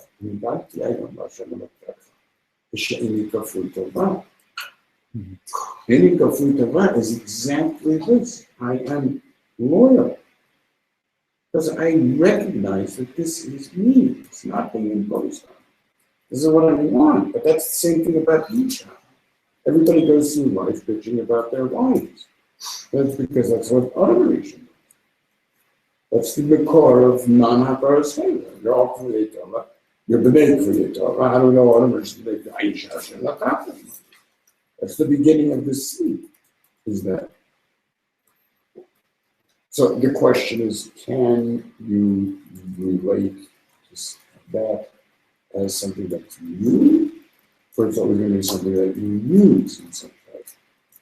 And therefore it becomes tremendously inconvenient when she's not doing the things you want her to do, which is the way you want her to be used. So I'm saying that the ability to relate to something is entirely different. And in terms of Hakaras Teva, is a profound description of my loyalty to my life, whatever it was that was in it. So I may have found my parents very abusive. But that has absolutely nothing to do with my loyalty to my childhood. This is what it is. And the same way I can write it up as a novel that other people will find tremendously meaningful for no particular reason except the fact that it's the description of a human life. Well, obviously, I can find it meaningful. What's the difference whether it was painful or not? Right? It's the same. It's the nostalgia for the death camps that many people have. And it's very profound nostalgia. Those are the most wonderful days of my life. They were horrible, but that's the deepest memories that I have. The deepest involvement in the realness of life and death. And everything else has been boring since. That's not an uncommon kind of thing. Those are things that we look at from the outside, they're horrific. These are still lives. You find second people with the cancer wards and whatever. But that's my life. It's quite amazing. It's nothing to do with anything else. That's all part of Hakaras Teva. And it's part of the psyche of human being. You talked about that amazing. It's integrated. Amazing the data of examining people's reactions to two groups of people. One that suffered horrifically in some terrible event, and the other that had some incredibly surprising winning the lottery kind of event, getting something they never dreamed that they would have, and asking them a year later about the experience, and what their not secondary life was. It was exactly the same, whether they had their entire family wiped out in a car crash, or whether they had won the lottery. In the sense that these were the most important things in my life. Level of satisfaction exactly the same. Yeah. So weird. Maybe it's like those camps that we used to go, even Shabbos is like the bad experiences, sometimes the best ones. It's 23 hours. Most fun. Yeah, we didn't sleep and it was raining and it was And horrible. at the time it was awful. It was And you look back at it amazing. and, yeah. So this also relates to Yeah, of course. and that would be the reason why the Yiras fate is in the Gemara of Sota, is the equivalent to Yom Lasso. So in other words, once you develop the Yiras fate, it becomes a I relation. don't see how it's done with you. No? I'd say it's vaguely idiosyncratic. I think it's idiosyncratic. It's another one of the idiosyncrasies. I've been working on this synthetic, so they have a lot of things worked out that are not necessarily part of how anyone else would look at it, and then you connect it to something that's around you, and you'll tell everybody that this is obvious, but it is. I didn't mean it as obvious. I meant it as like a. Yeah, but you're saying words that don't even make sense. Like that it's. No, it's insane. I don't think it's worth it. If you try to explain to me afterwards, I don't think it's worth it. I think it's idiocy. It has to be more universal. You'd have to explain like 40 different things as to why it's supposed to make sense. It's not the way it is. So why is a failure here though? Why not? Why is a failure here specifically in the human? Failure? Yes, specifically in the human relationship, and specifically with Rafa. And it seems like Rafa didn't even necessarily realize that that was where, in the end, that was where. Because loyalty that is based on Yetzer Samut is by definition involved in relationship. And the more that it takes into consideration its own experience of mind as the essence of consciousness, rather than experiencing consciousness itself as universal, which is what word consciousness means, in terms of its etymology, the greater a failure it is in the nature of the state. And the closer it gets to Esau, who is all that's absolute. Could Rebbe do that in maybe like 3 or 4 sentences instead of just one? The problem with the Tzarech Hatzmacha is that it has nothing to do with anything external.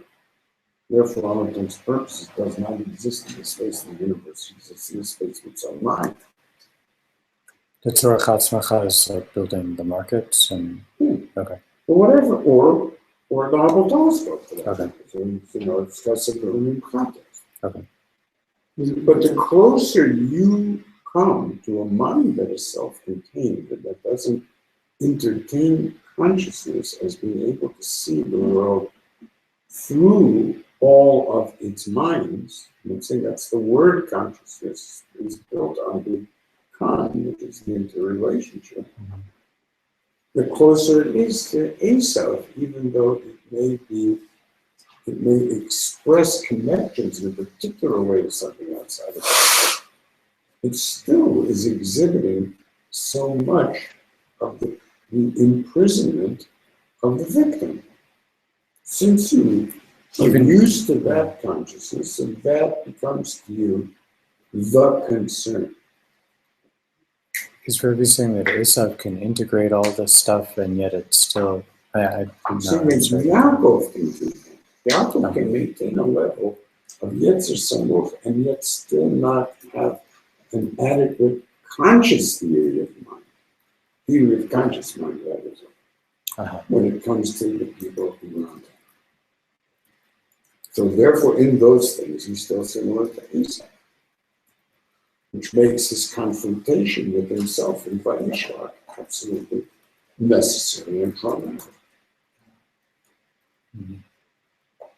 That might be related to David HaMelech and being Admoni. Of course it is. But any relation like that is going to be the ace of lack of time.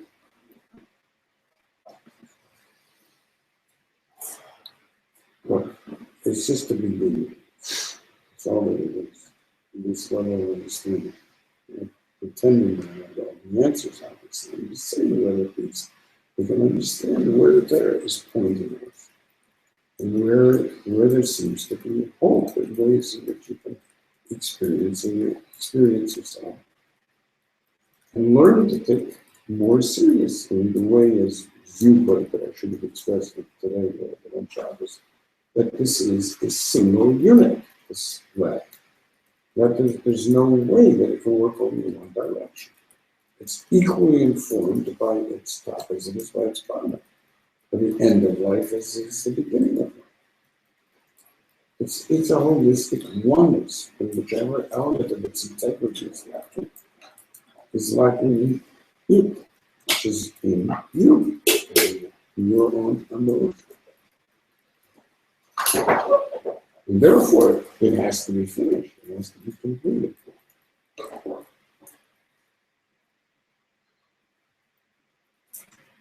It has to be seen as consistent in the world. All of these amazingly complex changes in complex spaces and complex generations, each one of which is a different one, but still exhibit precisely the same characteristics with complete integrity and loyalty. And that's one of the most astonishing things of the multiple faces of Torah. It's the same Torah, and yet you know that it's completely new. It's the same woman, so to speak. It's the same relationship, the same intimacy. Everything's the same. To such an extent that you share that with anyone at any time. Which is also amazing. It's like your friends, your real friends. You've been with thousands of years, real friends. You're literally friends. That's the Chaverim, actually. The Kolech Hashmini. I know you instantly because we live within the same space. We're more like the same things. That's an amazing thing. Where do you find such a thing? I'm telling you, people without that, it's like you say, they view the world as being the study of museums and archaeology. There's no friendship that extends over thousands of years. It's amazing to experience it. It's amazing. And really, there is a different sense of identity. It's where I see it is in the breakdowns in identity where people disassociate from their from everything that went into what made them. It's like I was talking to Catholics that Yeah, don't. yeah, but that's like a much lower level. It's true. It's very much true. That's part of the modern deal. It's that we're beyond it. It's how the people are cheated of all the things that come through, which is a very profound loss of our correspondence. It's Almost a loss of Akara at all, yeah, with anything. a beautiful quote I want to frame it. The God of small things, but how everything's been stolen from us. We have no access. Everything that made us is beautiful. Which we don't even know the entrance. Can we get in? Our own homes. Can't get in.